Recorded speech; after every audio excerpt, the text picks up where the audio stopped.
அந்த கிமு 1200 கிதியோனுக்கு எதிராளிகள் யார் தெரியுமா? எதிராளியார் தெரியும், மீதியானியர்கள். என்னது? மீதியானியர்கள். இந்த மீதியானியர்கள் வேற யாரும் கிடையாது, அரேபியர்கள். ஓகேயா? இப்போ இருக்க அரேபியர்கள் யாரு? இப்போ காசால இருக்கிறவங்க யாரு? இஸ்லாமியர்கள். என்னது? அவங்களும் அரேபியர்கள் தான், பழைய பேரை தான் அவங்களுக்கு அரேபியர்கள். அப்போ அன்றைக்கும் கிதியோனுக்கு ஆப்போசிட்டாக இருந்தவங்க யாரு? அரேபியர்கள். ஓகேயா? இன்றைக்கும் அப்படிதான். இஸ்ரேலுக்கு அரேபியர்கள், இஸ்ரேலை சுற்றி அரபு நாடுகள் இருக்கிறது. இந்த அரபு நாடுகளுடைய பயமும் அச்சுறுத்தலும் இஸ்ரேலுக்கு இருந்தபடினால இவங்க எப்போ வேணாலும் எதை வேணாலும் ஏவி விடுவாங்க, நம்ம பொதுமக்களுக்கு ஆபத்து. அதனால இஸ்ரேல் நாடு பாதுகாப்பாக இருக்க வேண்டும் என்று சொல்லித்தான் அவங்க டிஃபென்ஸ் சிஸ்டத்தை கண்டுபிடித்தார்கள். அந்த அறிவை கர்த்தர் கொடுத்தார். உலகத்திலேயே defence system, air defence system என்று சொல்வார்கள், ஏர் டிஃபென்ஸ் சிஸ்டம் என்று சொல்வார்கள். அப்புறம் என்ன சொன்னா, வான் பாதுகாப்பு வளையம் அப்படின்னு அதனுடைய அர்த்தம் தமிழ்ல. என்னது? வான் பாதுகாப்பு வளையம். அந்த வான் பாதுகாப்பு வளையம் என்கிற அந்த விஷயத்தை கண்டுபிடித்து உலகுக்கு அறிமுகப்படுத்தினவர்கள் இஸ்ரவேலர்கள் தான். அந்த அறிவை கர்த்தர் கொடுத்தார். அதனால தான் அயன் டோம், அயன் பீம், டேவிட் ஸ்லிங் போன்ற உபகரணங்களை இன்றைக்கும் அவர்கள் வைத்து தங்கள் நாட்டை தங்களால் ஆன மட்டும் பாதுகாப்பாக வைத்துக் கொள்கிறார்கள். ஓகேயா? அந்த எதிர்ப்பு இருந்தபடி, சுற்றிலும் இருக்கிற அந்த அரபு நாடுகளுடைய எதிர்ப்புகள் இருந்தபடினாலே இப்போ அதே தான் இங்கேயும் நீங்கள் பார்க்கலாம். சரி, இந்த மீதியானியர்கள் யார் அப்படின்னு பார்த்தோம்னா, ஆபிரகாமுடைய மனைவி சாரா இறந்து 3 வருஷம் பொறுத்து தான் இந்த கேத்தூராளுங்கிற இந்த பெண்ணை ஆபிரகாம் திருமணம் செய்து கொள்கிறார். ஓகே, இதுதான் சரித்திரம். இந்த கேத்தூராளிலிருந்து இந்த கேத்தூராளுக்கு 6 குழந்தைகள் பிறகுது பாருங்க. பாப்பமா 25:2 வாசிங்க.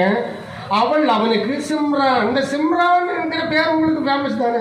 நல்ல வேலை, அந்த சினிமா லைனில் அப்படி ஒரு பேரை வச்சு என்ன பண்ணிட்டாங்க, ஃபேமஸ் பண்ணி விட்டாங்க. சிம்ரான்ங்கிறது பைபிளில் எழுதுறது இன்றைக்கு நான் பதிவு கொடுக்குறேன், சிம்ரான். ஆனால் அப்போ அது ஆபிரகாமுடைய 3வது மனைவியாகிய கேத்தூராளுக்கு பிறந்த பையனுக்கு வைக்கப்பட்ட பேர். கிட்டத்தட்ட அந்த பையன் மூத்த பையன் நினைக்கிறேன். அவனுக்கு சிம்ரானையும் யக்ஷான் அப்படிங்கிற பேர்.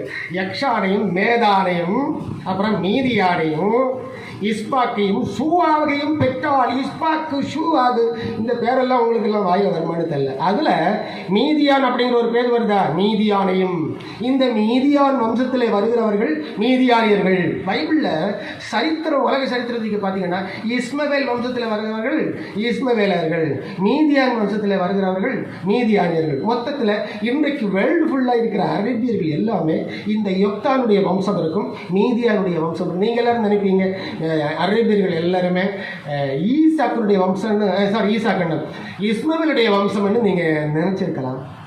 அதுவும் உண்மைதான், இதுவும் உண்மைதான். இஸ்மவேல் பிளஸ் மீதியானியர்கள். இந்த இப்போ புரியுது. அப்போ மீதியானியர்கள் யாரு? ஆபிரகாமுடைய வம்சம். ஏன் இப்படி நடக்குது, ஏன் இப்படிலாம் நடக்குது அப்படின்னு நீங்கள் நினைச்சீங்கன்னா, ஆபிரகாமை கர்த்தர் அழைக்கும் போதே சொன்னார், ஒரு வாக்கு கொடுத்தாரு. என்ன வாக்கு தெரியுமா? கிமு 2000 மெசபட்டோமியாவிலிருந்து ஆபிரகாமை அழைத்து கானான் தேசத்துக்கு கொண்டு வரும்போது வாக்கு கொடுத்தாரு. Can you count the stars of the earth?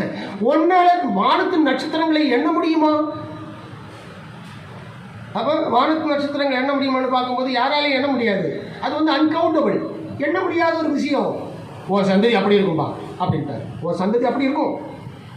அதனால தான் இந்த மாதிரி சந்ததிகள் நிறைய பெருகுவதற்காக கர்த்தர் இதெல்லாம் அனுமதித்தார் என்று நாம் யோசிக்கலாம். 137 வயசுல ஆபிரகாம் ஆரோக்கியமாயிருந்து இன்னொரு பெண்ணை திருமணம் செய்யக்கூடிய அளவில் பலசாலியாய் நல்ல ஆரோக்கியம் உள்ளவராக இருந்திருக்கிறார் என்று சொன்னால் ஒரு ஆச்சரியமான விஷயம். வாழ்க்கையில் நினச்சிக்கணுங்க, கர்த்தரை நம்புங்க. You will be healthy and wealthy. இதிலிருந்து நம்ம புரிஞ்சுக்கலாம், ஓ ஆண்டவர் நம்ம சரியாக நம்பி கர்த்தருடைய பிள்ளையாக இந்த பூமியில் வாழ்ந்த ஹெல்த்தியாகவும் இருக்கலாம், வெல்த்தியாகவும் இருக்கலாம். நமக்கு இது ஒரு எக்ஸாம்பிளாக இருக்கிறது, ஒரு எக்ஸாம்பிள். புரியுதா தம்பிங்களா? கர்த்தர் நம்புறது நமக்கு ஆயுஷ் நாட்களை பெருக பண்ணும், ஆரோக்கியத்தையும் பெருக பண்ணும் என்பது ஆபிரகாம் மூலம் நாம் தெரிந்து கொள்கிற விஷயம். ஸோ இந்த 6 பேரில் அதில் அந்த மீதியான் அப்படிங்கிற ஒரு பையன் வராது பார்த்தீங்களா?